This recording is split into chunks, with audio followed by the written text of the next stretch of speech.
ಓಂ ಶಾಂತಿ. ಇಂದಿನ ಪರಮಾತ್ಮನ ಮಹಾವಾಕ್ಯ ಮುರುಳಿ ದಿನಾಂಕ 21/7/2025. ಬಾಪ್ತಾದ ಮಧುಬನ. ಮಧುರ ಮಕ್ಕಳೇ, ಪುರುಷಾರ್ಥವನ್ನು ಮಾಡಿ ದೈವಿ ಗುಣವನ್ನು ಚೆನ್ನಾಗಿ ಧಾರಣೆ ಮಾಡಿಕೊಳ್ಳಬೇಕು. ಯಾರಿಗೂ ದುಃಖವನ್ನು ಕೊಡಬಾರದು. ನಿಮ್ಮಲ್ಲಿ ಯಾವುದೇ ಪ್ರಕಾರದ ಅಸುರಿ ಗುಣ ಇರಬಾರದು.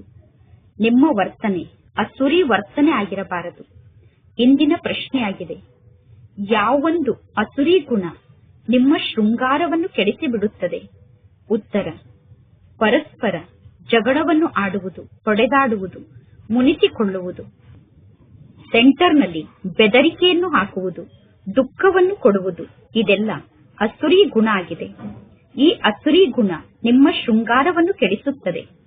ಯಾವ ಮಕ್ಕಳು ಪರಮಾತ್ಮ ತಂದೆಗೆ ಮಕ್ಕಳಾದ ನಂತರವೂ ಈ ಅಸುರಿ ಗುಣವನ್ನು ತ್ಯಾಗ ಮಾಡುವುದಿಲ್ಲವೋ, ಉಲ್ಟಾ ಕರ್ಮವನ್ನು ಮಾಡುತ್ತಾರೋ, ಅವರಿಗೆ ಬಹಳಷ್ಟು ನಷ್ಟ ಆಗುತ್ತದೆ. ಇಲ್ಲಿ ಲೆಕ್ಕಾಚಾರವೇ ಲೆಕ್ಕಾಚಾರ ಇದೆ. ಏಕೆಂದರೆ ಪರಮಾತ್ಮ ತಂದೆಯ ಜೊತೆಗೆ ಇಲ್ಲಿ ಧರ್ಮರಾಜ ಕೂಡ ಇದ್ದಾರೆ. ಇಂದಿನ ಗೀತೆಯಾಗಿದೆ, ಬೋಲಾನಾಥ ತಂದೆ ಭಿನ್ನ ಆಗಿದ್ದಾರೆ. ಓಂ ಶಾಂತಿ. ಪರಮಾತ್ಮ ತಂದೆ ಸರ್ವಶ್ರೇಷ್ಠ ಭಗವಂತ ಆಗಿದ್ದಾರೆ ಅನ್ನುವುದನ್ನು ಆತ್ಮಿಕ ಮಕ್ಕಳಾದ ನೀವು ಅರ್ಥ ಮಾಡಿಕೊಂಡಿದ್ದೀರಾ. ಮನುಷ್ಯರು ಕೇವಲ ಪರಮಾತ್ಮ ತಂದೆಯ ಮಹಿಮೆಯ ಗೀತೆಯನ್ನು ಹಾಡುತ್ತಾರೆ. ಆದರೆ ಮಕ್ಕಳಾದ ನೀವು ದಿವ್ಯ ದೃಷ್ಟಿಯಿಂದ ಪರಮಾತ್ಮ ತಂದೆಯನ್ನು ನೋಡುತ್ತೀರಾ. ನೀವೀಗ ಬುದ್ಧಿಯಿಂದ ಪರಮಾತ್ಮ ತಂದೆಯನ್ನು ಅರ್ಥ ಮಾಡಿಕೊಂಡಿದ್ದೀರಾ. ಪರಮಾತ್ಮ ತಂದೆ ನಮಗೆ ಶಿಕ್ಷಣವನ್ನು ಕಲಿಸುತ್ತಿದ್ದಾರೆ. ಆತ್ಮ ಶರೀರದ ಮೂಲಕ ಶಿಕ್ಷಣವನ್ನು ಕಲಿಯುತ್ತದೆ. ಆತ್ಮ ಶರೀರದ ಮೂಲಕ ಎಲ್ಲಾ ಕಾರ್ಯವನ್ನು ಮಾಡುತ್ತದೆ. ಶರೀರ ವಿನಾಶಿಯಾಗಿದೆ. ಈ ವಿನಾಶಿ ಶರೀರವನ್ನು ಆತ್ಮ ಧಾರಣೆ ಮಾಡಿಕೊಂಡು ಪಾತ್ರವನ್ನು ಅಭಿನಯ ಮಾಡುತ್ತದೆ. ಆತ್ಮದಲ್ಲೇ ಸಂಪೂರ್ಣ ಪಾತ್ರ ಫಿಕ್ಸ್ ಆಗಿದೆ. 84 ಜನ್ಮದ ಪಾತ್ರ ಆತ್ಮದಲ್ಲೇ ಫಿಕ್ಸ್ ಆಗಿದೆ. ಅಂದ ಮೇಲೆ ಮೊಟ್ಟ ಮೊದಲು ನಿಮ್ಮನ್ನು ನೀವು ಆತ್ಮ ಎಂದು ತಿಳಿದುಕೊಳ್ಳಬೇಕು. ಪರಮಾತ್ಮ ತಂದೆ ಸರ್ವಶಕ್ತಿವಂತ ಆಗಿದ್ದಾರೆ. ಪರಮಾತ್ಮ ತಂದೆಯ ಮೂಲಕ ಮಕ್ಕಳಾದ ನಿಮಗೆ ಶಕ್ತಿ ಸಿಗುತ್ತದೆ. ಯೋಗದ ಮೂಲಕ ನಿಮಗೆ ಜಾಸ್ತಿ ಶಕ್ತಿ ಸಿಗುತ್ತದೆ. ಆದ್ದರಿಂದ ಯೋಗದ ಮೂಲಕ ನೀವು ಪಾವನರಾಗುತ್ತೀರಾ. ಪರಮಾತ್ಮ ತಂದೆ ಇಡೀ ವಿಶ್ವದ ರಾಜ್ಯವನ್ನು ಆಳುವಂತಹ ಶಕ್ತಿಯನ್ನು ನಿಮಗೆ ನೀಡುತ್ತಾರೆ. ಈಗ ಪರಮಾತ್ಮ ತಂದೆ ಎಷ್ಟೊಂದು ಮಹಾನ್ ಶಕ್ತಿಯನ್ನು ನಿಮಗೆ ನೀಡುತ್ತಾರೆ ಅಂದರೆ ಅಪಾರ ಶಕ್ತಿಯನ್ನು ನಿಮಗೆ ನೀಡುತ್ತಾರೆ. ಜಗತ್ತಿನಲ್ಲಿ ವಿಜ್ಞಾನದ ಅಹಂಕಾರ ಉಳ್ಳಂತವರು ವಿನಾಶಕ್ಕೋಸ್ಕರ ಎಷ್ಟೆಲ್ಲಾ ವಸ್ತುವನ್ನು ತಯಾರು ಮಾಡುತ್ತಾರೆ. ಅವರ ಬುದ್ಧಿ ವಿನಾಶಕ್ಕೋಸ್ಕರ ಕಾರ್ಯವನ್ನು ಮಾಡುತ್ತದೆ. ಅವರ ಬುದ್ಧಿ ಇರುವುದೇ ವಿನಾಶಕ್ಕೋಸ್ಕರ. ನಿಮ್ಮ ಬುದ್ಧಿ ಅವಿನಾಶಿ ಪದವಿಯನ್ನು ಪಡೆದುಕೊಳ್ಳಲು ಪ್ರಯತ್ನ ಪಡುತ್ತದೆ. ನಿಮ್ಮ ಬುದ್ಧಿ ಇರುವುದೇ ಅವಿನಾಶಿ ಪದವಿಯನ್ನು ಪಡೆದುಕೊಳ್ಳುವುದಕ್ಕೋಸ್ಕರ. ಈಗ ಇಲ್ಲಿ ನಿಮಗೆ ಬಹಳಷ್ಟು ಶಕ್ತಿ ಸಿಗುತ್ತದೆ. ಆದ್ದರಿಂದ ನೀವು ವಿಶ್ವದ ರಾಜ್ಯವನ್ನು ಪಡೆದುಕೊಳ್ಳುತ್ತೀರಾ. ಸತ್ಯಯುಗದಲ್ಲಿ ಪ್ರಜೆಗಳು ರಾಜ್ಯವನ್ನು ಆಳುವುದಿಲ್ಲ. ಆದ್ದರಿಂದ ರಾಜಾರಾಣಿಯ ರಾಜ್ಯ ಸತ್ಯಯುಗದಲ್ಲಿ ಇರುತ್ತದೆ. ಸರ್ವಶ್ರೇಷ್ಠ ಅಂದರೆ ಭಗವಂತ ತಂದೆಯಾಗಿದ್ದಾರೆ. ಆ ಭಗವಂತ ತಂದೆಯನ್ನು ಎಲ್ಲರೂ ನೆನಪು ಮಾಡುತ್ತಾರೆ. ಇನ್ನು ಲಕ್ಷ್ಮೀನಾರಾಯಣರ ಮಂದಿರವನ್ನು ಕಟ್ಟಿಸಿ ಕೇವಲ ಲಕ್ಷ್ಮೀನಾರಾಯಣರ ಪೂಜೆಯನ್ನು ಮಾಡುತ್ತಾರೆ. ಆದರೂ ಕೂಡ ಸರ್ವಶ್ರೇಷ್ಠ ಭಗವಂತ ಎಂದು ಗಾಯನವನ್ನು ಮಾಡುತ್ತಾರೆ. ಈಗ ನಿಮಗೆ ಅರ್ಥ ಆಗಿದೆ, ಈ ಲಕ್ಷ್ಮೀನಾರಾಯಣರು ವಿಶ್ವಕ್ಕೆ ಮಾಲೀಕರಾಗಿದ್ದರು. ಬೇಹದ್ದಿನ ತಂದೆಯ ಮೂಲಕ ಶ್ರೇಷ್ಠ ವಿಶ್ವದ ರಾಜ್ಯಭಾಗ್ಯ ಸಿಗುತ್ತದೆ. ಅಂದ ಮೇಲೆ ಮಕ್ಕಳಾದ ನೀವು ಎಷ್ಟೊಂದು ಖುಷಿಯಲ್ಲಿ ಇರಬೇಕು. ಯಾರಿಂದ ಏನಾದರೂ ಪ್ರಾಪ್ತಿ ಸಿಕ್ಕರೆ, ಯಾರಿಂದ ಪ್ರಾಪ್ತಿ ಸಿಗುತ್ತಿದೆಯೋ ಅವರನ್ನೇ ನೆನಪು ಮಾಡುತ್ತಾರೆ ತಾನೆ. ಕನ್ಯೆಗೆ ಪತಿಯ ಬಗ್ಗೆ ಎಷ್ಟೊಂದು ಪ್ರೀತಿ ಇರುತ್ತದೆ. ಪತಿಗೋಸ್ಕರ ಕನ್ಯೆ ಪ್ರಾಣವನ್ನೂ ಕೂಡ ತ್ಯಾಗ ಮಾಡುತ್ತಾರೆ. ಪತಿ ಶರೀರವನ್ನು ತ್ಯಾಗ ಮಾಡಿದಾಗ ಪತ್ನಿ ಕೂಗಾಡುತ್ತಾರೆ. ಇಲ್ಲಿ ಪರಮಾತ್ಮ ತಂದೆ ಪತಿಯರಿಗೆ ಪತಿಯಾಗಿದ್ದಾರೆ. ಈಗ ನೀವು ಸರ್ವಶ್ರೇಷ್ಠ ಪದವಿಯನ್ನು ಪಡೆದುಕೊಳ್ಳುತ್ತೀರಾ. ಸರ್ವಶ್ರೇಷ್ಠ ಪದವಿಯನ್ನು ನಿಮಗೆ ಪ್ರಾಪ್ತಿ ಮಾಡಿಸುವುದಕ್ಕೋಸ್ಕರ ಪರಮಾತ್ಮ ತಂದೆ ಬಹಳಷ್ಟು ನಿಮ್ಮ ಶೃಂಗಾರವನ್ನು ಮಾಡುತ್ತಾರೆ. ಅಂದ ಮೇಲೆ ಮಕ್ಕಳಿಗೆ ಎಷ್ಟೊಂದು ನಶೆ ಇರಬೇಕು. ಈಗ ಇಲ್ಲೇ ನೀವು ದೈವಿ ಗುಣವನ್ನು ಧಾರಣೆ ಮಾಡಿಕೊಳ್ಳಬೇಕು. ಅನೇಕರಲ್ಲಿ ಇಲ್ಲಿಯವರೆಗೂ ಅಸುರಿ ಅವಗುಣ ಇದೆ. ಜಗಳವನ್ನು ಮಾಡುವುದು, ಹೊಡೆದಾಡುವುದು, ಮುನಿಸಿಕೊಳ್ಳುವುದು, ಸೆಂಟರ್ನಲ್ಲಿ ಬೆದರಿಕೆಯನ್ನು ಹಾಕುವುದು, ಇಂತಹ ಅಸುರಿ ಕರ್ತವ್ಯವನ್ನು ಮಕ್ಕಳು ಮಾಡುತ್ತಿರುತ್ತಾರೆ. ತಂದೆಯ ಬಳಿ ಬಹಳಷ್ಟು ಕಂಪ್ಲೇಂಟ್ ಬರುತ್ತದೆ. ತಂದೆಗೆ ಮಕ್ಕಳು ಹೇಗೆ ಅಸುರಿ ಕರ್ತವ್ಯವನ್ನು ಮಾಡುತ್ತಿದ್ದಾರೆ ಎಂದು ಗೊತ್ತಿದೆ. ಕಾಮ ವಿಕಾರ ಮಹಾಶತ್ರು ಆಗಿದೆ. ಅಂದ ಮೇಲೆ ಈ ಕ್ರೋಧ ಏನು ಕಡಿಮೆ ಶತ್ರು ಅಲ್ಲ. ಅವರ ಮೇಲೆ ಪ್ರೀತಿ ಇದೆ, ನನ್ನ ಮೇಲೆ ಪ್ರೀತಿ ಇಲ್ಲ ಎಂದು ಕ್ರೋಧಕ್ಕೆ ವಶ ಆಗುತ್ತಾರೆ. ಅವರ ಬಳಿ ಹೋಗಿ ಎಲ್ಲಾ ಮಾತನ್ನೂ ಕೇಳುತ್ತಾರೆ. ನನ್ನ ಬಳಿ ಬಂದು ಯಾವ ಮಾತಿನ ಬಗ್ಗೆಯೂ ಕೇಳುವುದಿಲ್ಲ ಎಂದು ವಿಚಾರವನ್ನು ಮಾಡಿ ಕ್ರೋಧಕ್ಕೆ ಒಳಗಾಗುತ್ತಾರೆ. ನನ್ನ ಬಗ್ಗೆ ಏಕೆ ಪ್ರೀತಿ ಇಲ್ಲ, ನನ್ನನ್ನು ಏಕೆ ಕೇಳುತ್ತಿಲ್ಲ ಎಂದು ಹೇಳುವಂತಹ ಸಂಶಯ ಬುದ್ಧಿ ಉಳ್ಳಂತಹ ಆತ್ಮರು ಅನೇಕರಿದ್ದಾರೆ. ರಾಜಧಾನಿ ಸ್ಥಾಪನೆ ಆಗುತ್ತಿದೆ ಎಂದು ನಿಮಗೆ ಗೊತ್ತಿದೆ ತಾನೆ? ರಾಜಧಾನಿಯಲ್ಲಿ ಇಂಥವರು ಯಾವ ಪದವಿಯನ್ನು ಪಡೆದುಕೊಳ್ಳುತ್ತಾರೆ? ಪದವಿಯಲ್ಲಿ ಬಹಳಷ್ಟು ಅಂತರ ಇದೆ. ಕೂಲಿಕಾರರನ್ನು ನೋಡಿ, ಕೂಲಿಕಾರರಿಗೂ ಕೂಡ ಅಂದರೆ ಲೇಬರ್ಸ್ಗೂ ಕೂಡ ಸತ್ಯುಗದಲ್ಲಿ ಬಹಳ ಒಳ್ಳೆಯ ಮಹಲ್ ಇರುತ್ತದೆ. ಇನ್ನು ಕೆಲವರು ಬೇರೆ ಯಾವುದೋ ಸ್ಥಾನದಲ್ಲಿ ಇರುತ್ತಾರೆ. ಪ್ರತಿಯೊಬ್ಬರು ಪುರುಷಾರ್ಥವನ್ನು ಮಾಡಿ ದೈವಿ ಗುಣವನ್ನು ಧಾರಣೆ ಮಾಡಿಕೊಳ್ಳಬೇಕು. ದೇಹಾಭಿಮಾನಕ್ಕೆ ವಶ ಆದರೆ ನಿಮ್ಮ ನಡತೆ ಅಸುರಿ ನಡತೆ ಆಗಿಬಿಡುತ್ತದೆ. ಯಾವಾಗ ಆತ್ಮ ಅಭಿಮಾನಿಗಳಾಗಿ ಚೆನ್ನಾಗಿ ಜ್ಞಾನವನ್ನು ಧಾರಣೆ ಮಾಡಿಕೊಳ್ಳುತ್ತೀರೋ ಆಗ ನೀವು ಶ್ರೇಷ್ಠ ಪದವಿಯನ್ನು ಪಡೆದುಕೊಳ್ಳುತ್ತೀರಾ. ದೈವಿ ಗುಣವನ್ನು ಧಾರಣೆ ಮಾಡಿಕೊಳ್ಳುವಂತಹ ಪುರುಷಾರ್ಥವನ್ನು ಮಾಡಬೇಕು. ಯಾರಿಗೂ ದುಃಖವನ್ನು ಕೊಡಬಾರದು. ಮಕ್ಕಳಾದ ನೀವು ದುಃಖಹರ್ತ ಸುಖಕರ್ತನಾದ ಪರಮಾತ್ಮ ತಂದೆಗೆ ಮಕ್ಕಳಾಗಿದ್ದೀರಾ. ಅಂದ ಮೇಲೆ ಎಂದೂ ಯಾರಿಗೂ ದುಃಖವನ್ನು ಕೊಡಬಾರದು. ಯಾರು ಸೆಂಟರ್ ಅನ್ನು ಸಂಪಾಲನೆ ಮಾಡುತ್ತಾರೋ ಅವರ ಮೇಲೆ ಬಹಳ ದೊಡ್ಡ ಜವಾಬ್ದಾರಿ ಇದೆ. ಹೇಗೆ ತಂದೆ ತಿಳಿಸುತ್ತಾರೆ, ಮಕ್ಕಳೇ, ಒಂದು ವೇಳೆ ಯಾರಾದರೂ ತಪ್ಪನ್ನು ಮಾಡಿದರೆ 100ಕ್ಕೆ 100 ಪಟ್ಟು ಶಿಕ್ಷೆ ಸಿಗುತ್ತದೆ. ದೇಹಾಭಿಮಾನಕ್ಕೆ ವಶ ಆದರೆ ಬಹಳಷ್ಟು ನಷ್ಟ ಆಗುತ್ತದೆ. ಏಕೆಂದರೆ ನೀವು ಬ್ರಾಹ್ಮಣರನ್ನು ಸುಧಾರಣೆ ಮಾಡಲು ನಿಮಿತ್ತರಾಗಿದ್ದೀರಾ. ಅನ್ಯ ಬ್ರಾಹ್ಮಣ ಆತ್ಮರನ್ನು ಸುಧಾರಣೆ ಮಾಡಲು ನಿಮಿತ್ತ ಆದಂತಹ ನೀವೇ ಒಂದು ವೇಳೆ ಸ್ವಯಂ ಅನ್ನು ಸುಧಾರಣೆ ಮಾಡಿಕೊಳ್ಳದೇ ಇದ್ದರೆ ನೀವು ಅನ್ಯರನ್ನು ಹೇಗೆ ಸುಧಾರಣೆ ಮಾಡಲು ಸಾಧ್ಯ? ಆಗ ನಿಮಗೆ ಬಹಳಷ್ಟು ನಷ್ಟ ಆಗುತ್ತದೆ. ಇದು ಪಾಂಡವ ಗೌರ್ಮೆಂಟ್ ಆಗಿದೆ ತಾನೆ? ಸರ್ವಶ್ರೇಷ್ಠ ಪರಮಾತ್ಮ ತಂದೆ ಆಗಿದ್ದಾರೆ ಮತ್ತು ಪರಮಾತ್ಮ ತಂದೆಯ ಜೊತೆಗೆ ಧರ್ಮರಾಜ ಕೂಡ ಇದ್ದಾರೆ. ಧರ್ಮರಾಜನ ಮೂಲಕ ಬಹಳಷ್ಟು ಶಿಕ್ಷೆಯನ್ನು ಅನುಭವ ಮಾಡುತ್ತೀರಾ. ಈಗ ನೀವು ಇಂತಹ ಅಸುರಿ ಕರ್ಮವನ್ನು ಮಾಡಿದರೆ ನಿಮಗೆ ಬಹಳಷ್ಟು ನಷ್ಟ ಆಗುತ್ತದೆ. ಇಲ್ಲಿ ಬಹಳಷ್ಟು ಲೆಕ್ಕಾಚಾರವೇ ಲೆಕ್ಕಾಚಾರ ಇದೆ. ಪರಮಾತ್ಮ ತಂದೆಯ ಬಳಿ ನಮ್ಮ ಸಂಪೂರ್ಣ ಲೆಕ್ಕ ಇರುತ್ತದೆ. ಭಕ್ತಿ ಮಾರ್ಗದಲ್ಲೂ ಕೂಡ ಬಹಳಷ್ಟು ಲೆಕ್ಕಾಚಾರವೇ ಲೆಕ್ಕಾಚಾರ ಇರುತ್ತದೆ. ಭಗವಂತ ತಂದೆ ನಿಮ್ಮ ಲೆಕ್ಕವನ್ನು ತೆಗೆದುಕೊಳ್ಳುತ್ತಾರೆ ಎಂದು ಹೇಳುತ್ತಾರೆ. ಇಲ್ಲೂ ಕೂಡ ಸ್ವಯಂ ಪರಮಾತ್ಮ ತಂದೆ ತಿಳಿಸುತ್ತಾರೆ, ಧರ್ಮರಾಜ ನಿಮ್ಮ ಲೆಕ್ಕವನ್ನು ಬಹಳಷ್ಟು ತೆಗೆದುಕೊಳ್ಳುತ್ತಾರೆ ಮತ್ತು ಧರ್ಮರಾಜ ಲೆಕ್ಕವನ್ನು ತೆಗೆದುಕೊಳ್ಳುವ ಸಮಯದಲ್ಲಿ ನೀವು ಏನನ್ನೂ ಮಾಡಲು ಸಾಧ್ಯ ಇಲ್ಲ. ನಾವು ಎಂತೆಂತಹ ಕರ್ಮವನ್ನು ಮಾಡಿದೆವು ಅನ್ನುವುದು ಅಂತಿಮ ಸಮಯದಲ್ಲಿ ಸಾಕ್ಷಾತ್ಕಾರ ಆಗುತ್ತದೆ. ಭಕ್ತಿ ಮಾರ್ಗದಲ್ಲಿ ಭಕ್ತರು ತಪ್ಪನ್ನು ಮಾಡಿದರೆ ಅವರು ಸ್ವಲ್ಪ ಪೆಟ್ಟನ್ನು ತಿನ್ನಬೇಕಾಗುತ್ತದೆ. ಆದರೆ ಇಲ್ಲಿ ಬಹಳಷ್ಟು ಶಿಕ್ಷೆಯನ್ನು ಅನುಭವ ಮಾಡಬೇಕಾಗುತ್ತದೆ. ಮಕ್ಕಳಾದ ನೀವು ಸತ್ಯುಗದಲ್ಲಿ ಗರ್ಭ ಜೈಲ್ಗೆ ಹೋಗುವುದಿಲ್ಲ. ಸತ್ಯುಗದಲ್ಲಿ ಗರ್ಭ ಮಹಲ್ ಇರುತ್ತದೆ. ಸತ್ಯುಗದಲ್ಲಿ ನೀವು ಯಾವುದೇ ಪ್ರಕಾರದ ಪಾಪವನ್ನು ಮಾಡುವುದಿಲ್ಲ. ಅಂದ ಮೇಲೆ ಇಂತಹ ರಾಜ್ಯ ಭಾಗ್ಯವನ್ನು ಪಡೆದುಕೊಳ್ಳುವುದಕ್ಕೋಸ್ಕರ ಮಕ್ಕಳು ಬಹಳಷ್ಟು ಎಚ್ಚರಿಕೆಯಿಂದ ಇರಬೇಕು. ಮಕ್ಕಳಲ್ಲಿ ಕೆಲವರು ಬ್ರಾಹ್ಮಣಿಯರಿಗಿಂತ ಪುರುಷಾರ್ಥದಲ್ಲಿ ತೀವ್ರಗತಿಯಿಂದ ಮುಂದೆ ಹೋಗುತ್ತಾರೆ. ಅಂದರೆ ಟೀಚರ್ಸ್ಗಿಂತ ಪುರುಷಾರ್ಥದಲ್ಲಿ ಮುಂದೆ ಹೋಗುತ್ತಾರೆ. ಬ್ರಾಹ್ಮಣಿಯರಿಗಿಂತ ಅವರ ಅದೃಷ್ಟ ಶ್ರೇಷ್ಠವಾಗಿ ರೂಪಿತ ಆಗುತ್ತದೆ. ಇಲ್ಲಿ ಪರಮಾತ್ಮ ತಂದೆ ತಿಳಿಸಿದ್ದಾರೆ, ನೀವು ಚೆನ್ನಾಗಿ ಸೇವೆಯನ್ನು ಮಾಡದೇ ಇದ್ದರೆ ಜನ್ಮ ಜನ್ಮಾಂತರದವರೆಗೂ ನೀವು ದಾಸದಾಸಿಯರಾಗುತ್ತೀರಾ. ಪರಮಾತ್ಮ ತಂದೆ ಸಮ್ಮುಖಕ್ಕೆ ಬಂದು ಮಕ್ಕಳನ್ನು ಕೇಳುತ್ತಾರೆ, ಮಕ್ಕಳೇ, ಆತ್ಮ ಅಭಿಮಾನಿಗಳಾಗಿ ಕುಳಿತುಕೊಂಡಿದ್ದೀರಾ?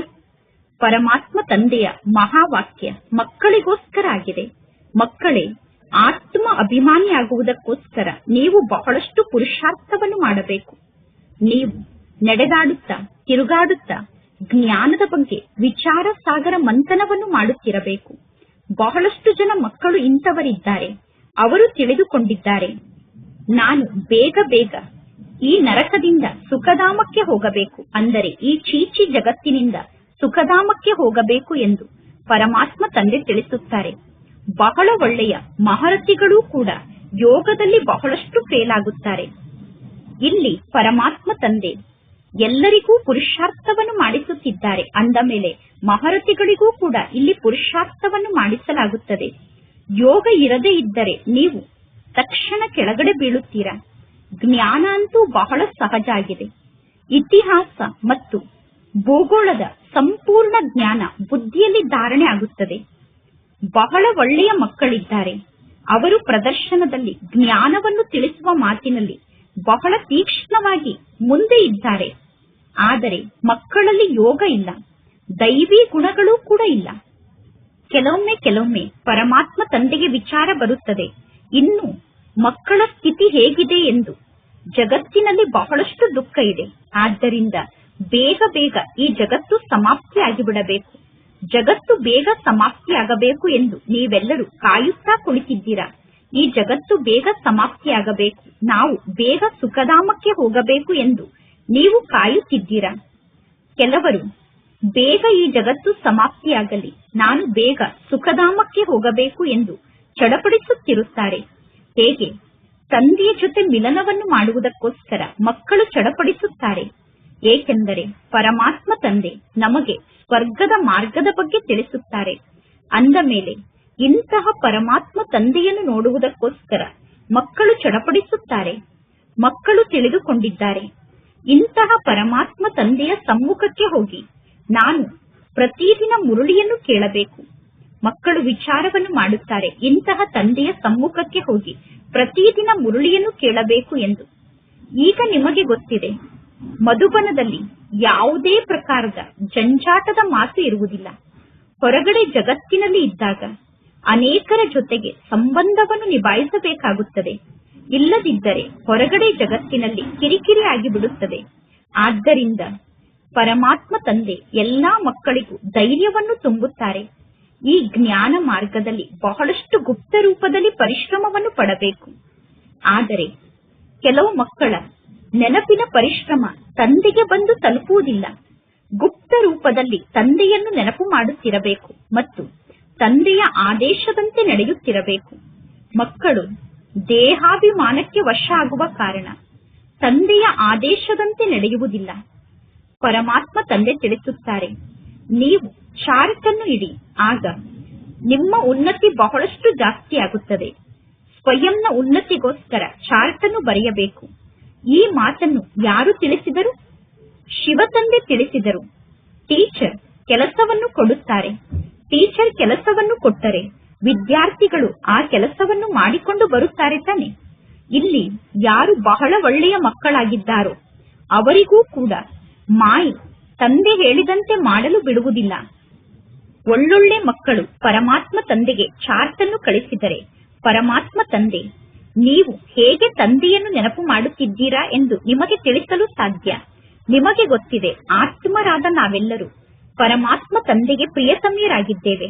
ಒಬ್ಬ ಪ್ರಿಯತಮ ಆದಂತಹ ತಂದೆಗೆ ನಾವೆಲ್ಲರೂ ಪ್ರಿಯತಮಿಯರಾಗಿದ್ದೇವೆ. ಲೌಕಿಕ ಜಗತ್ತಿನಲ್ಲಿ ಶಾರೀರಿಕ ಪ್ರಿಯತಮಿಯರು ಅನೇಕ ಪ್ರಕಾರದವರು ಇರುತ್ತಾರೆ. ಲೌಕಿಕ ಜಗತ್ತಿನಲ್ಲಿ ಅನೇಕ ಪ್ರಕಾರದ ಶಾರೀರಿಕ ಪ್ರಿಯತಮಿಯರಿದ್ದಾರೆ. ಇಲ್ಲಿ ನೀವು ಆತ್ಮ ಅಭಿಮಾನಿಗಳಾಗಬೇಕು. ಅಂದ ಮೇಲೆ ನೀವೀಗ ಇಲ್ಲಿ ಸ್ವಲ್ಪ ಸಹನೆಯನ್ನು ಮಾಡಿಕೊಳ್ಳಬೇಕು. ಎಂದೂ ಕೂಡ ಮುಟ್ಟಿದರೆ ಮುನಿ ಆಗಬಾರದು. ಅಂದರೆ ಸ್ವಯಂ ಅನ್ನು ಬಹಳಷ್ಟು ಬುದ್ಧಿವಂತರು ಎಂದು ತಿಳಿದುಕೊಂಡು ಅಹಂಕಾರಕ್ಕೆ ವಶ ಆಗಬಾರದು. ನಾನೇ ಎಲ್ಲರಿಗಿಂತ ಅತಿ ಮಧುರ ಆಗಿದ್ದೇನೆ ಎಂದು ಅಹಂಕಾರಕ್ಕೆ ವಶ ಆಗಬಾರದು. ಪರಮಾತ್ಮ ತಂದೆ ಎಂದೂ ಕೂಡ ನಿಮ್ಮ ಮೂಳೆಯನ್ನೂ ಕೂಡ ನನಗೆ ಅರ್ಪಣೆ ಮಾಡಿ ಎಂದು ಹೇಳಿಲ್ಲ.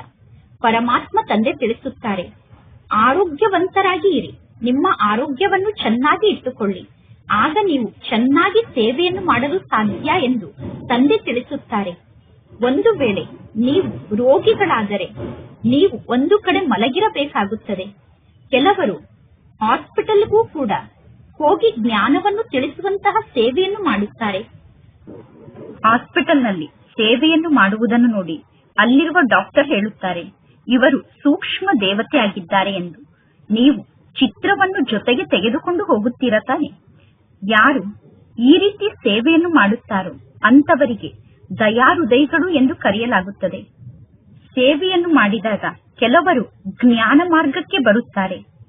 ಎಷ್ಟು ಜಾಸ್ತಿ ಯೋಗದ ಬಲ ನಿಮ್ಮಲ್ಲಿ ಇರುತ್ತದೆಯೋ, ಎಷ್ಟು ಜಾಸ್ತಿ ಯೋಗದ ಬಲವನ್ನು ನೀವು ಜಮಾ ಮಾಡಿಕೊಳ್ಳುತ್ತೀರೋ ಅಷ್ಟು ಮನುಷ್ಯರನ್ನು ನೀವು ಆಕರ್ಷಣೆ ಮಾಡುತ್ತೀರಾ. ಯೋಗದಲ್ಲೇ ಶಕ್ತಿ ಇದೆ. ಪವಿತ್ರತೆಯೇ ಮೊದಲು, ಪವಿತ್ರತೆಯೇ ಮೊದಲು ಎಂದು ಹೇಳಲಾಗುತ್ತದೆ. ಮೊದಲು ಪವಿತ್ರತೆ, ನಂತರ ಶಾಂತಿ, ನಂತರ ಸಂಪತ್ತು ಎಂದು ಕರೆಯಲಾಗುತ್ತದೆ. ನೆನಪಿನ ಶಕ್ತಿಯ ಮೂಲಕ ನೀವು ಪವಿತ್ರರಾಗುತ್ತೀರಾ. ನಂತರ ಜ್ಞಾನದ ಶಕ್ತಿ ಅಂದರೆ ಜ್ಞಾನದ ಬಲ ಬೇಕು. ನೆನಪಿನಲ್ಲಿ ಎಂದೂ ದುರ್ಬಲರಾಗಬೇಡಿ. ಪರಮಾತ್ಮ ತಂದೆಯ ನೆನಪಿನಲ್ಲೇ ವಿಘ್ನಗಳು ಬರುತ್ತದೆ. ತಂದೆಯ ನೆನಪಿನಲ್ಲಿ ಸ್ಥಿತ ಆದರೆ ನೀವು ಪವಿತ್ರರಾಗುತ್ತೀರಾ ಮತ್ತು ನಿಮ್ಮಲ್ಲಿ ದೈವಿ ಗುಣಗಳು ಧಾರಣೆ ಆಗುತ್ತದೆ. ಪರಮಾತ್ಮ ತಂದೆಯ ಮಹಿಮೆಯ ಬಗ್ಗೆ ನಿಮಗೆ ಗೊತ್ತಿದೆ. ಪರಮಾತ್ಮ ತಂದೆ ಮಕ್ಕಳಿಗೆ ಎಷ್ಟೊಂದು ಸುಖವನ್ನು ನೀಡುತ್ತಾರೆ. 21 ಜನ್ಮಕ್ಕೋಸ್ಕರ ನಿಮ್ಮನ್ನು ಸುಖಕ್ಕೆ ಯೋಗ್ಯರನ್ನಾಗಿ ಮಾಡುತ್ತಾರೆ. ಅಂದ ಮೇಲೆ ಎಂದೂ ಕೂಡ ನೀವು ಯಾರಿಗೂ ದುಃಖವನ್ನು ಕೊಡಬಾರದು. ಕೆಲವು ಮಕ್ಕಳು ಡಿಸ್ಸರ್ವಿಸ್ ಅನ್ನು ಮಾಡಿ ತಮಗೆ ತಾವೇ ಶಾಪವನ್ನು ಕೊಟ್ಟುಕೊಳ್ಳುತ್ತಾರೆ. ಅಂದರೆ ಅನೇಕರಿಗೆ ಕಾಟವನ್ನು ಕೊಡುತ್ತಿರುತ್ತಾರೆ. ಕುಪುತ್ರ ಮಕ್ಕಳಾಗುತ್ತಾರೆ. ಅಂದ ಮೇಲೆ ಅವರು ತಮಗೆ ತಾವೇ ಶಾಪವನ್ನು ಕೊಟ್ಟುಕೊಳ್ಳುತ್ತಾರೆ. ಡಿಸ್ಸರ್ವಿಸ್ ಅನ್ನು ಮಾಡುವಂತವರು ಸಂಪೂರ್ಣ ನೆಲದ ಮೇಲೆ ಬಿದ್ದು ಬಿಡುತ್ತಾರೆ. ಬಹಳಷ್ಟು ಮಕ್ಕಳು ಇಂಥವರಾಗಿದ್ದಾರೆ. ಅವರು ವಿಕಾರಕ್ಕೆ ವಶಾಗಿ ಕೆಳಗಡೆ ಬೀಳುತ್ತಾರೆ ಅಥವಾ ಕ್ರೋಧಕ್ಕೆ ವಶಾಗಿ ಜ್ಞಾನದ ಶಿಕ್ಷಣವನ್ನು ಕಲಿಯುವುದನ್ನೇ ಬಿಟ್ಟು ಬಿಡುತ್ತಾರೆ. ಅನೇಕ ಪ್ರಕಾರದ ಮಕ್ಕಳು ಇಲ್ಲಿ ಕುಳಿತಿದ್ದಾರೆ. ಇಲ್ಲಿಂದ ಪುನಃ ರಿಫ್ರೆಶ್ ಆಗಿ ವಾಪಸ್ ಮನೆಗೆ ಹೋದ ತಕ್ಷಣ ಎಲ್ಲವನ್ನೂ ಮರೆತು ಪಶ್ಚಾತ್ತಾಪವನ್ನು ಪಡುತ್ತಾರೆ. ನಂತರ ಪಶ್ಚಾತ್ತಾಪ ಪಟ್ಟರೂ ಕೂಡ ನಿಮಗೆ ಕ್ಷಮೆ ಸಿಗಲು ಸಾಧ್ಯ ಇಲ್ಲ. ಪರಮಾತ್ಮ ತಂದೆ ತಿಳಿಸುತ್ತಾರೆ, ನಿಮ್ಮ ಮೇಲೆ ನೀವೇ ಕ್ಷಮೆಯನ್ನು ತೋರಿಸಿಕೊಳ್ಳಿ. ತಂದೆಯ ನೆನಪಿನಲ್ಲಿ ಸ್ಥಿತಾಗಿ. ಪರಮಾತ್ಮ ತಂದೆ ಯಾರನ್ನೂ ಕ್ಷಮಿಸುವುದಿಲ್ಲ. ಇದು ಶಿಕ್ಷಣ ಆಗಿದೆ. ಪರಮಾತ್ಮ ತಂದೆ ಶಿಕ್ಷಣವನ್ನು ಕಲಿಸುತ್ತಾರೆ. ಮಕ್ಕಳು ಸ್ವಯಂನ ಮೇಲೆ ಸ್ವಯಂ ಕೃಪೆಯನ್ನು ತೋರಿಸಿಕೊಳ್ಳಬೇಕು. ಸ್ವಯಂನ ಮೇಲೆ ಕೃಪೆಯನ್ನು ತೋರಿಸಿಕೊಂಡು ನೀವು ಶಿಕ್ಷಣವನ್ನು ಕಲಿಯಬೇಕು. ನೀವೀಗ ಸ್ವಯಂನಲ್ಲಿ ಒಳ್ಳೆಯ ಗುಣವನ್ನು ಧಾರಣೆ ಮಾಡಿಕೊಳ್ಳಬೇಕು. ಪರಮಾತ್ಮ ತಂದೆ ಬ್ರಾಹ್ಮಣಿಯರಿಗೆ ತಿಳಿಸುತ್ತಾರೆ, ನೀವು ಸೆಂಟರ್ನ ವಿದ್ಯಾರ್ಥಿಗಳ ರಿಜಿಸ್ಟರ್ ಅನ್ನು ತೆಗೆದುಕೊಂಡು ಬನ್ನಿ. ಒಂದೊಂದು ಮಗುವಿನ ಸಮಾಚಾರವನ್ನು ಕೇಳಿ ನಂತರ ಆ ಮಕ್ಕಳಿಗೆ ತಿಳುವಳಿಕೆಯನ್ನು ನೀಡಲಾಗುತ್ತದೆ. ಮಕ್ಕಳು ತಪ್ಪನ್ನು ಮಾಡಿದಾಗ ತಂದೆ ಅವರಿಗೆ ತಿಳುವಳಿಕೆಯನ್ನು ನೀಡಿದರೆ ಆ ಮಕ್ಕಳು ತಿಳಿದುಕೊಳ್ಳುತ್ತಾರೆ, ಈ ಬ್ರಾಹ್ಮಣಿಯರು ನಮ್ಮ ಬಗ್ಗೆ ಪರಮಾತ್ಮ ತಂದೆಯ ಬಳಿ ರಿಪೋರ್ಟ್ ಅನ್ನು ಮಾಡಿದ್ದಾರೆ ಎಂದು. ಆಗ ಇನ್ನೂ ಜಾಸ್ತಿ ಡಿಸ್ಸರ್ವಿಸ್ ಅನ್ನು ಮಾಡಲು ಪ್ರಾರಂಭ ಮಾಡುತ್ತಾರೆ. ಅಂದ ಮೇಲೆ ಇಲ್ಲಿ ಬಹಳಷ್ಟು ಪರಿಶ್ರಮವನ್ನು ಪಡಬೇಕಾಗುತ್ತದೆ. ಮಾಯೆ ಬಹಳ ದೊಡ್ಡ ಶತ್ರು ಆಗಿದೆ. ಕೋತಿಯ ಸಮಾನ ಆಗಿರುವಂತಹ ನಮ್ಮನ್ನು ಮಂದಿರಕ್ಕೆ ಯೋಗ್ಯ ಆಗಲು ಮಾಯೆ ಬಿಡುವುದಿಲ್ಲ. ಸರ್ವಶ್ರೇಷ್ಠ ಪದವಿಯನ್ನು ಪಡೆದುಕೊಳ್ಳುವ ಬದಲು ಇನ್ನೂ ಕೆಳಗಡೆ ಸಂಪೂರ್ಣವಾಗಿ ಬಿದ್ದು ಬಿಡುತ್ತಾರೆ. ಸಂಪೂರ್ಣ ಕೆಳಗಡೆ ಬಿದ್ದರೆ ಪುನಃ ಎಂದೂ ಮೇಲೆ ಏಳಲು ಸಾಧ್ಯ ಇಲ್ಲ. ಅಂದರೆ ಸಂಪೂರ್ಣ ಸತ್ತು ಹೋಗಿ ಬಿಡುತ್ತಾರೆ. ಪರಮಾತ್ಮ ತಂದೆ ಮಕ್ಕಳಿಗೆ ಬಾರಿ ಬಾರಿಗೂ ತಿಳಿಸುತ್ತಾರೆ, ಇಲ್ಲಿ ಗುರಿ ಬಹಳ ದೊಡ್ಡದಾಗಿದೆ. ಇಲ್ಲಿ ನೀವು ವಿಶ್ವಕ್ಕೆ ಮಾಲೀಕರಾಗಬೇಕು. ದೊಡ್ಡ ವ್ಯಕ್ತಿಗಳ ಮಕ್ಕಳು ಬಹಳಷ್ಟು ರಾಯಲ್ಟಿಯಿಂದ ವ್ಯವಹಾರವನ್ನು ಮಾಡುತ್ತಾರೆ. ಎಂದು ತಮ್ಮ ತಂದೆಯ ಗೌರವ ಹಾಳಾಗಬಾರದು ಎಂದು ದೊಡ್ಡ ವ್ಯಕ್ತಿಗಳ ಮಕ್ಕಳು ಬಹಳಷ್ಟು ರಾಯಲ್ಟಿಯಿಂದ ವ್ಯವಹಾರವನ್ನು ಮಾಡುತ್ತಾರೆ. ಮಕ್ಕಳು ಒಂದು ವೇಳೆ ತಪ್ಪನ್ನು ಮಾಡಿದರೆ, ನಿಮ್ಮ ತಂದೆ ಎಷ್ಟು ಒಳ್ಳೆಯವರಾಗಿದ್ದಾರೆ, ನೀವು ಎಷ್ಟೊಂದು ಕುಪುತ್ರರಾಗಿದ್ದೀರಾ ಎಂದು ಜಗತ್ತಿನ ಜನ ಹೇಳುತ್ತಾರೆ. ನೀವೀಗ ನಿಮ್ಮ ತಂದೆಯ ಗೌರವವನ್ನು ಹಾಳು ಮಾಡುತ್ತಿದ್ದೀರಾ ಎಂದು ಹೇಳುತ್ತಾರೆ. ಅಂದರೆ ತಂದೆಯ ಮರ್ಯಾದೆಯನ್ನು ಹಾಳು ಮಾಡುತ್ತಿದ್ದೀರಾ ಎಂದು ಹೇಳುತ್ತಾರೆ. ಇಲ್ಲಿ ಪ್ರತಿಯೊಬ್ಬರು ತಮ್ಮ ಗೌರವವನ್ನು ಹಾಳು ಮಾಡಿಕೊಳ್ಳುತ್ತಾರೆ. ಇಲ್ಲಿ ನೀವು ನಿಮ್ಮ ಗೌರವವನ್ನು ಹಾಳು ಮಾಡಿಕೊಂಡರೆ ಬಹಳಷ್ಟು ಶಿಕ್ಷೆಯನ್ನು ಅನುಭವ ಮಾಡಬೇಕಾಗುತ್ತದೆ. ಪರಮಾತ್ಮ ತಂದೆ ಮಕ್ಕಳಿಗೆ ಎಚ್ಚರಿಕೆಯನ್ನು ನೀಡುತ್ತಾರೆ, ಮಕ್ಕಳೇ, ಬಹಳಷ್ಟು ಎಚ್ಚರಿಕೆಯಿಂದ ವಿಚಾರವನ್ನು ಮಾಡಿ. ಎಂದು ಜೈಲ್ ಬರ್ಡ್ ಆಗಬೇಡಿ. ಹೇಗೆ ಲೌಕಿಕ ಜಗತ್ತಿನಲ್ಲಿ ಕೆಲವರು ತಪ್ಪನ್ನು ಮಾಡಿ ಜೈಲಿಗೆ ಹೋಗುತ್ತಾರೆ, ಪುನಃ ತಪ್ಪನ್ನು ಮಾಡುವುದಿಲ್ಲ ಎಂದು ಹೇಳಿ ಜೈಲಿನಿಂದ ಹೊರಗಡೆ ಬಂದ ತಕ್ಷಣ ಪುನಃ ತಪ್ಪನ್ನು ಮಾಡಿ ಪುನಃ ಜೈಲಿಗೆ ಹೋಗುತ್ತಾರೆ. ಅಂತವರಿಗೆ ಜೈಲ್ ಬರ್ಡ್ ಎಂದು ಕರೆಯಲಾಗುತ್ತದೆ. ಆದರೆ ಸತ್ಯಯುಗದಲ್ಲಿ ಯಾವುದೇ ಪ್ರಕಾರದ ಜೈಲ್ ಇರುವುದಿಲ್ಲ. ಕಲಿಯುಗದಲ್ಲಿ ಜೈಲ್ ಬರ್ಡ್ಸ್ ಇರುತ್ತಾರೆ, ಸತ್ಯಯುಗದಲ್ಲಿ ಜೈಲೇ ಇರುವುದಿಲ್ಲ. ಅಂದ ಮೇಲೆ ಈಗ ನೀವು ಪುನಃ ಶಿಕ್ಷಣವನ್ನು ಕಲಿತು ಶ್ರೇಷ್ಠ ಪದವಿಯನ್ನು ಪಡೆದುಕೊಳ್ಳಬೇಕು. ನೀವೀಗ ತಪ್ಪನ್ನು ಮಾಡಬೇಡಿ, ಯಾರಿಗೂ ದುಃಖವನ್ನು ಕೊಡಬೇಡಿ. ನೆನಪಿನ ಯಾತ್ರೆಯಲ್ಲಿ ಸ್ಥಿತಾಗಿ. ಈ ನೆನಪೇ ಕೆಲಸಕ್ಕೆ ಬರುತ್ತದೆ. ಪ್ರದರ್ಶನದಲ್ಲಿ ಮುಖ್ಯವಾಗಿ ಪರಮಾತ್ಮ ತಂದೆಯ ನೆನಪಿನ ಬಗ್ಗೆ ಎಲ್ಲರಿಗೂ ತಿಳಿಸಿ. ತಂದೆಯ ನೆನಪಿನ ಮೂಲಕ ನೀವು ಪಾವನರಾಗುತ್ತೀರಾ ಎಂದು ಎಲ್ಲರಿಗೂ ತಿಳಿಸಬೇಕು. ಎಲ್ಲರೂ ನಾವು ಪಾವನರಾಗಬೇಕು ಎಂದು ಬಯಸುತ್ತಾರೆ. ಇದು ಪತಿತ ಜಗತ್ತಾಗಿದೆ. ಸರ್ವರಿಗೂ ಸದ್ಗತಿಯನ್ನು ನೀಡುವುದಕ್ಕೋಸ್ಕರ ಒಬ್ಬ ತಂದೆ ಬರುತ್ತಾರೆ. ಯೇಸು ಕ್ರಿಸ್ತ, ಬುದ್ಧ ಮುಂತಾದವರು ಸದ್ಗತಿಯನ್ನು ನೀಡಲು ಸಾಧ್ಯ ಇಲ್ಲ. ಪುನಃ ಬ್ರಹ್ಮನ ಹೆಸರನ್ನು ಹೇಳುತ್ತಾರೆ. ಬ್ರಹ್ಮನಿಗೂ ಕೂಡ ಸದ್ಗತಿದಾತ ಎಂದು ಕರೆಯಲು ಸಾಧ್ಯ ಇಲ್ಲ. ಯಾರು ದೇವಿ ದೇವತಾ ಧರ್ಮಕ್ಕೆ ನಿಮಿತ್ತರಾಗಿದ್ದಾರೋ, ಬಲೆ ಶಿವ ತಂದೆ ದೇವಿ ದೇವತಾ ಧರ್ಮವನ್ನು ಸ್ಥಾಪನೆ ಮಾಡುತ್ತಾರೆ. ಆದರೂ ಕೂಡ ಬ್ರಹ್ಮ, ವಿಷ್ಣು, ಶಂಕರ ಅನ್ನುವ ಹೆಸರಿದೆ. ತ್ರಿಮೂರ್ತಿ ಬ್ರಹ್ಮ ಎಂದು ಹೇಳುತ್ತಾರೆ. ಪರಮಾತ್ಮ ತಂದೆ ತಿಳಿಸುತ್ತಾರೆ, ಇಲ್ಲಿ ಗುರುಗಳಂತೂ ಇಲ್ಲ. ಗುರು ಕೇವಲ ಒಬ್ಬ ಪರಮಾತ್ಮ ತಂದೆ ಆಗಿದ್ದಾರೆ. ಆ ತಂದೆಯ ಮೂಲಕ ನೀವು ಆತ್ಮಿಕ ಗುರುಗಳಾಗುತ್ತೀರಾ. ಇನ್ನು ಉಳಿದವರೆಲ್ಲ ಧರ್ಮ ಸ್ಥಾಪಕರಾಗಿದ್ದಾರೆ. ಧರ್ಮ ಸ್ಥಾಪಕರಿಗೆ ಸದ್ಗತಿದಾತ ಎಂದು ಹೇಗೆ ಕರೆಯಲು ಸಾಧ್ಯ? ಇದೆಲ್ಲ ಬಹಳಷ್ಟು ಆಳವಾಗಿ ಅರ್ಥ ಮಾಡಿಕೊಳ್ಳುವಂತಹ ಜ್ಞಾನದ ಮಾತಾಗಿದೆ. ಅನ್ಯ ಧರ್ಮ ಸ್ಥಾಪಕರು ಕೇವಲ ಧರ್ಮವನ್ನು ಸ್ಥಾಪನೆ ಮಾಡುತ್ತಾರೆ. ಅನ್ಯ ಧರ್ಮ ಸ್ಥಾಪಕರು ಧರ್ಮವನ್ನು ಸ್ಥಾಪನೆ ಮಾಡಿದ ನಂತರ ಆ ಧರ್ಮದ ಆತ್ಮರು ಈ ಸೃಷ್ಟಿಗೆ ಬರುತ್ತಾರೆ. ಆದರೆ ಅನ್ಯ ಧರ್ಮ ಸ್ಥಾಪಕರು ಎಲ್ಲರನ್ನೂ ವಾಪಸ್ ಕರೆದುಕೊಂಡು ಹೋಗಲು ಸಾಧ್ಯ ಇಲ್ಲ. ಅವರೆಲ್ಲರೂ ಇಲ್ಲಿ ಪುನರ್ಜನ್ಮವನ್ನು ಪಡೆದುಕೊಳ್ಳಲೇಬೇಕು. ಎಲ್ಲರಿಗೋಸ್ಕರ ಈ ಜ್ಞಾನದ ಮಾತನ್ನು ತಿಳಿಸಬೇಕು. ಒಬ್ಬ ಪರಮಾತ್ಮ ತಂದೆ ಮಾತ್ರ ಸದ್ಗತಿಯನ್ನು ನೀಡುವಂತಹ ಗುರು ಆಗಿದ್ದಾರೆ. ಇನ್ನು ಜಗತ್ತಿನಲ್ಲಿ ಇರುವಂತಹ ಒಬ್ಬ ಗುರು ಕೂಡ ಸದ್ಗತಿಯನ್ನು ನೀಡುವಂತಹ ಗುರು ಅಲ್ಲ. ಜಗತ್ತಿನಲ್ಲಿ ಇರುವಂತಹ ಧರ್ಮ ಸ್ಥಾಪಕರು ಕೂಡ ಸದ್ಗತಿಯನ್ನು ನೀಡಲು ಸಾಧ್ಯ ಇಲ್ಲ. ಪರಮಾತ್ಮ ತಂದೆ ತಿಳಿಸುತ್ತಾರೆ, ಗುರು ಆದಂತಹ ಪತಿತ ಪಾವನ ತಂದೆ ಒಬ್ಬರೇ ಆಗಿದ್ದಾರೆ. ಅವರೇ ಸರ್ವರ ಸದ್ಗತಿದಾತ, ಮುಕ್ತಿದಾತ ಆಗಿದ್ದಾರೆ. ಪರಮಾತ್ಮ ತಂದೆ ಒಬ್ಬರೇ ಗುರು ಆಗಿದ್ದಾರೆ ಅನ್ನುವ ಮಾತನ್ನು ನೀವೀಗ ಎಲ್ಲರಿಗೂ ತಿಳಿಸಬೇಕು. ಆ ಒಬ್ಬ ತಂದೆ ಎಲ್ಲರಿಗೂ ಸದ್ಗತಿಯನ್ನು ನೀಡುತ್ತಾರೆ. ಎಲ್ಲರನ್ನೂ ಶಾಂತಿಧಾಮ ಮತ್ತು ಸುಖಧಾಮಕ್ಕೆ ಕರೆದುಕೊಂಡು ಹೋಗುತ್ತಾರೆ. ಸತ್ಯುಗದ ಆದಿಯಲ್ಲಿ ಜನಸಂಖ್ಯೆ ಬಹಳ ಕಡಿಮೆ ಇರುತ್ತದೆ. ಅಂದ ಮೇಲೆ ಸತ್ಯುಗದಲ್ಲಿ ಯಾರ ರಾಜ್ಯ ಇತ್ತು? ಚಿತ್ರದಲ್ಲಿ ಈ ಎಲ್ಲಾ ಮಾತನ್ನೂ ತೋರಿಸಲಾಗಿದೆ. ಭಾರತದ ನಿವಾಸಿಗಳು ಈ ಮಾತನ್ನು ಒಪ್ಪಿಕೊಳ್ಳುತ್ತಾರೆ. ದೇವತೆಗಳ ಪೂಜಾರಿಗಳು ತಕ್ಷಣ ಈ ಮಾತನ್ನು ಒಪ್ಪಿಕೊಳ್ಳುತ್ತಾರೆ. ಅವಶ್ಯವಾಗಿ ಇವರು ಸ್ವರ್ಗಕ್ಕೆ ಮಾಲೀಕರಾಗಿದ್ದರು ಎಂದು ದೇವತೆಗಳ ಚಿತ್ರವನ್ನು ನೋಡಿ ಭಾರತದ ನಿವಾಸಿಗಳು ಒಪ್ಪಿಕೊಳ್ಳುತ್ತಾರೆ. ಸ್ವರ್ಗದಲ್ಲಿ ಈ ಲಕ್ಷ್ಮೀ ನಾರಾಯಣರ ರಾಜ್ಯ ಇತ್ತು. ಇನ್ನು ಇಷ್ಟೆಲ್ಲ ಆತ್ಮರು ಆಗ ಎಲ್ಲಿ ಇದ್ದರು? ಅವಶ್ಯವಾಗಿ ನಿರಾಕಾರಿ ಜಗತ್ತಿನಲ್ಲಿ ಎಲ್ಲಾ ಆತ್ಮರು ಇದ್ದರು ಎಂದು ಹೇಳಲಾಗುತ್ತದೆ. ಈ ಎಲ್ಲಾ ಜ್ಞಾನದ ಮಾತನ್ನು ಈಗ ನೀವು ಅರ್ಥ ಮಾಡಿಕೊಂಡಿದ್ದೀರಾ. ಮೊದಲು ನಿಮಗೆ ಈ ಯಾವ ಜ್ಞಾನದ ಮಾತಿನ ಬಗ್ಗೆಯೂ ಗೊತ್ತಿರಲಿಲ್ಲ. ಈಗ ನಿಮ್ಮ ಬುದ್ಧಿಯಲ್ಲಿ ನಾಟಕ ಚಕ್ರ ತಿರುಗುತ್ತಿರಬೇಕು. ಅವಶ್ಯವಾಗಿ 5000 ವರ್ಷದ ಮೊದಲು ಭಾರತದಲ್ಲಿ ಈ ದೇವತೆಗಳ ರಾಜ್ಯ ಇತ್ತು. ಯಾವಾಗ ಜ್ಞಾನದ ಪದವಿ ಪೂರ್ಣ ಆಗುತ್ತದೆಯೋ ನಂತರ ಪುನಃ ಭಕ್ತಿ ಮಾರ್ಗ ಪ್ರಾರಂಭ ಆಗುತ್ತದೆ. ನಂತರ ಪುನಃ ಹಳೆಯ ಜಗತ್ತಿನ ಬಗ್ಗೆ ನಿಮಗೆ ವೈರಾಗ್ಯ ಬರುತ್ತದೆ. ಈಗ ನಾವು ಹೊಸ ಜಗತ್ತಿಗೆ ಹೋಗುತ್ತೇವೆ ಅನ್ನುವ ಸ್ಮೃತಿ ಇರುತ್ತದೆ. ಹೊಸ ಜಗತ್ತಿಗೆ ಹೋಗುತ್ತೇವೆ ಅನ್ನುವ ಸ್ಮೃತಿ ಇದ್ದಾಗ ಹಳೆಯ ಜಗತ್ತಿನಿಂದ ಮನಸ್ಸು ದೂರ ಆಗುತ್ತದೆ. ಸತ್ಯುಗದಲ್ಲಿ ನಿಮಗೆ ಅಂತಹ ಪತಿ ಮತ್ತು ಮಕ್ಕಳು ಸಿಗುತ್ತಾರೆ. ಬೇಹದ್ದಿನ ತಂದೆ ನಮ್ಮನ್ನು ವಿಶ್ವಕ್ಕೆ ಮಾಲೀಕರನ್ನಾಗಿ ಮಾಡುತ್ತಾರೆ. ಯಾರು ವಿಶ್ವಕ್ಕೆ ಮಾಲೀಕರಾಗುವಂತಹ ಮಕ್ಕಳಾಗಿದ್ದಾರೋ ಅವರ ವಿಚಾರ ಬಹಳಷ್ಟು ಶ್ರೇಷ್ಠ ಆಗಿರುತ್ತದೆ ಮತ್ತು ಅವರ ನಡತೆ ಬಹಳಷ್ಟು ರಾಯಲ್ ಆಗಿರುತ್ತದೆ. ಅವರು ಬಹಳ ಕಡಿಮೆ ಭೋಜನವನ್ನು ಸ್ವೀಕಾರ ಮಾಡುತ್ತಾರೆ. ನೀವೀಗ ವಿಶ್ವಕ್ಕೆ ಮಾಲೀಕರಾಗುವಂತಹ ಮಕ್ಕಳಾಗಿದ್ದೀರಾ ಅಂದ ಮೇಲೆ ನಿಮ್ಮ ವಿಚಾರ ಮತ್ತು ನಿಮ್ಮ ನಡತೆ ರಾಯಲ್ ಆಗಿರಬೇಕು. ನೀವು ಬಹಳ ಕಡಿಮೆ ಭೋಜನವನ್ನು ಸ್ವೀಕಾರ ಮಾಡಬೇಕು, ವೆರೈಟಿ ಊಟವನ್ನು ಊಟ ಮಾಡಬೇಕು ಅನ್ನುವ ಆಸೆ ನಿಮಗೆ ಇರಬಾರದು, ಲೋಭ ನಿಮಗೆ ಇರಬಾರದು.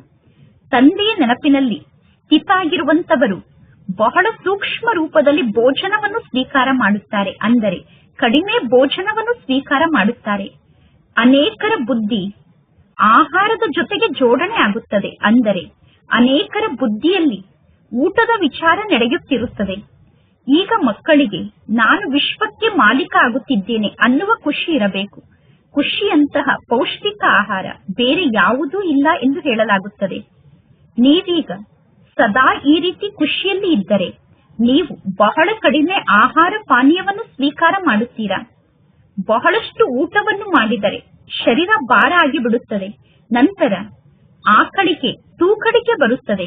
ನಂತರ ಮಕ್ಕಳು ಹೇಳುತ್ತಾರೆ, ಬಾಬಾ ನಿದ್ದೆ ಬರುತ್ತದೆ ಎಂದು. ಭೋಜನ ಸದಾ ಏಕರಸವಾಗಿರಬೇಕು. ಬಹಳಷ್ಟು ಒಳ್ಳೆಯ ಭೋಜನ ಕೂಡ ಇರಬಾರದು, ಬಹಳಷ್ಟು ಸಾಧಾರಣ ಭೋಜನ ಕೂಡ ಇರಬಾರದು.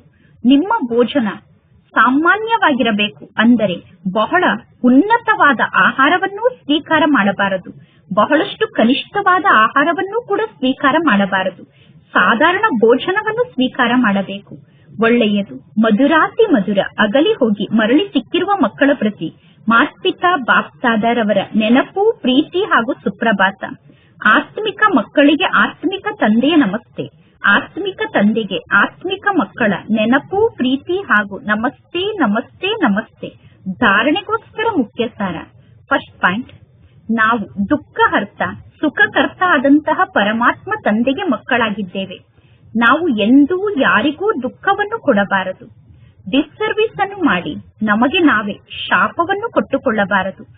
ಸೆಕೆಂಡ್ ಪಾಯಿಂಟ್, ನಮ್ಮ ವಿಚಾರ ಬಹಳ ಶ್ರೇಷ್ಠವಾಗಿರಬೇಕು ಮತ್ತು ರಾಯಲ್ ಆಗಿರಬೇಕು. ದಯಾಹೃದಯಿಗಳಾಗಿ ಸೇವೆಯಲ್ಲಿ ತತ್ಪರ ಆಗಿರಬೇಕು. ಆಹಾರ ಪಾನೀಯವನ್ನು ಸ್ವೀಕಾರ ಮಾಡಬೇಕು ಅನ್ನುವ ಆಸೆಯನ್ನು ತ್ಯಾಗ ಮಾಡಬೇಕು. ವೆರೈಟಿ ಊಟ ಮತ್ತು ಪಾನೀಯದ ಇಚ್ಛೆಯನ್ನು ತ್ಯಾಗ ಮಾಡಬೇಕು. ಇಂದಿನ ವರದಾನ ಆಗಿದೆ, ಪ್ರಾಮಾಣಿಕರಾಗಿ ಸ್ವಯಂ ಅನ್ನು ಪರಮಾತ್ಮ ತಂದೆಯ ಸಮ್ಮುಖದಲ್ಲಿ ಸ್ಪಷ್ಟಪಡಿಸುವಂತಹ ಏರುವ ಕಲೆಯ ಅನುಭವಿಗಳಾಗಿ ಸ್ವಯಂ ನಾನು ಯಾರಾಗಿದ್ದೇನೆ, ನಾನು ಹೇಗಿದ್ದೇನೆ, ಅದೇ ರೂಪದಲ್ಲಿ ತಂದೆಯ ಸಮ್ಮುಖದಲ್ಲಿ ಸ್ವಯಂ ಅನ್ನು ಪ್ರತ್ಯಕ್ಷಪಡಿಸಬೇಕು. ಇದು ಬಹಳ ದೊಡ್ಡ ಏರುವ ಕಲೆಯ ಸಾಧನ ಆಗಿದೆ. ಬುದ್ಧಿಯಲ್ಲಿ ಯಾವಾಗ ಅನೇಕ ಪ್ರಕಾರದ ಹೊರೆ ಇರುತ್ತದೆಯೋ ಆ ಹೊರೆಯನ್ನು ಸಮಾಪ್ತಿ ಮಾಡಿಕೊಳ್ಳಲು ಸಹಜ ಯುಕ್ತಿ, ಅಂದರೆ ನಾವು ಹೇಗಿದ್ದೇವೋ ಹಾಗೆ ತಂದೆಯ ಮುಂದೆ ಸ್ವಯಂ ಅನ್ನು ಪ್ರತ್ಯಕ್ಷಪಡಿಸಿಕೊಳ್ಳುವುದಾಗಿದೆ. ಪ್ರಾಮಾಣಿಕರಾಗಿ ಸ್ವಯಂ ಅನ್ನು ಪರಮಾತ್ಮ ತಂದೆಯ ಸಮ್ಮುಖದಲ್ಲಿ ಸ್ಪಷ್ಟಪಡಿಸಿಕೊಳ್ಳುವುದು ಅಂದರೆ ಪುರುಷಾರ್ಥದ ಮಾರ್ಗವನ್ನು ಸ್ಪಷ್ಟ ಮಾಡಿಕೊಳ್ಳುವುದು. ಎಂದೂ ಕೂಡ ಚತುರತೆಯಿಂದ ಮನ್ಮತ ಮತ್ತು ಪರಮತದ ಪ್ಲಾನ್ ಅನ್ನು ನಿರ್ಮಾಣ ಮಾಡಿ ಪರಮಾತ್ಮ ತಂದೆಯ ಸಮ್ಮುಖದಲ್ಲಿ ಯಾವುದೇ ಮಾತನ್ನು ಇಟ್ಟರೆ ಅದಕ್ಕೆ ಪ್ರಾಮಾಣಿಕತೆ ಎಂದು ಕರೆಯುವುದಿಲ್ಲ. ಅದೇ ರೀತಿ ನಿಮಿತ್ತ ಆದಂತಹ ಆತ್ಮರ ಸಮ್ಮುಖದಲ್ಲಿ ಮನ್ಮತ ಅಥವಾ ಪರಮತದ ಪ್ಲಾನ್ ಮತ್ತು ಚತುರತೆಯ ಪ್ಲಾನ್ ಅನ್ನು ಇಟ್ಟರೆ ಅದಕ್ಕೆ ಪ್ರಾಮಾಣಿಕತೆ ಎಂದು ಕರೆಯುವುದಿಲ್ಲ. ಪ್ರಾಮಾಣಿಕತೆ ಅಂದರೆ ಪರಮಾತ್ಮ ತಂದೆ ಯಾರಾಗಿದ್ದಾರೋ, ತಂದೆ ಹೇಗಿದ್ದಾರೋ ಅದೇ ರೀತಿ ತಂದೆ ಮಕ್ಕಳ ಸಮ್ಮುಖದಲ್ಲಿ ಪ್ರತ್ಯಕ್ಷ ಆಗಿದ್ದಾರೆ. ಅದೇ ರೀತಿ ಮಕ್ಕಳಾದ ನೀವು ತಂದೆಯ ಸಮ್ಮುಖದಲ್ಲಿ ಪ್ರತ್ಯಕ್ಷ ಆಗಬೇಕು. ಇಂದಿನ ಶ್ಲೋಗನ್ ಆಗಿದೆ, ಯಾರು ಸದಾ ಸರ್ವಸ್ವವನ್ನು ತ್ಯಾಗ ಮಾಡುವಂತಹ ಪೊಸಿಷನ್ ಅಲ್ಲಿ ಸ್ಥಿತ ಆಗಿರುತ್ತಾರೋ ಅವರೇ ಸತ್ಯ ತಪಸ್ವಿಗಳಾಗಿದ್ದಾರೆ. ಇಂದಿನ ಅವ್ಯಕ್ತ ಸೂಚನೆಯಾಗಿದೆ, ಸಂಕಲ್ಪ ಶಕ್ತಿಯನ್ನು ಜಮಾ ಮಾಡಿಕೊಂಡು ಶ್ರೇಷ್ಠ ಸೇವೆಗೋಸ್ಕರ ನಿಮಿತ್ತಾಗಿ. ವರ್ತಮಾನ ಭವಿಷ್ಯದ ದರ್ಪಣ ಆಗಿದೆ. ವರ್ತಮಾನದ ಸ್ಥಿತಿ ಅಂದರೆ ದರ್ಪಣದ ಮೂಲಕ ನಿಮ್ಮ ಭವಿಷ್ಯವನ್ನು ಸ್ಪಷ್ಟವಾಗಿ ನೋಡಿಕೊಳ್ಳಬಹುದು. ಭವಿಷ್ಯದಲ್ಲಿ ರಾಜ್ಯ ಅಧಿಕಾರಿ ಆಗುವುದಕ್ಕೋಸ್ಕರ ಚೆಕ್ ಮಾಡಿಕೊಳ್ಳಿ, ವರ್ತಮಾನದಲ್ಲಿ ನನ್ನಲ್ಲಿ ಎಷ್ಟು ಆಳುವ ಕಲೆ ಇದೆ. ಮೊದಲು ಸೂಕ್ಷ್ಮ ಶಕ್ತಿಯನ್ನು ಚೆಕ್ ಮಾಡಿಕೊಳ್ಳಿ. ಸೂಕ್ಷ್ಮ ಶಕ್ತಿಗಳು ವಿಶೇಷವಾಗಿ ಕಾರ್ಯವನ್ನು ಮಾಡುವಂತಹ ಕಾರ್ಯಕರ್ತ ಆಗಿದೆ. ಅಂದರೆ ಸಂಕಲ್ಪ ಶಕ್ತಿಯ ಮೇಲೆ ಅಧಿಕಾರ ಇರಬೇಕು, ಬುದ್ಧಿಯ ಮೇಲೆ ಸಂಪೂರ್ಣ ಅಧಿಕಾರ ಇರಬೇಕು. ಆಗ ನಿಮ್ಮ ಭವಿಷ್ಯವನ್ನು ನೀವು ಉಜ್ವಲ ಮಾಡಿಕೊಳ್ಳಲು ಸಾಧ್ಯ. ಒಳ್ಳೆಯದು. ಓಂ ಶಾಂತಿ.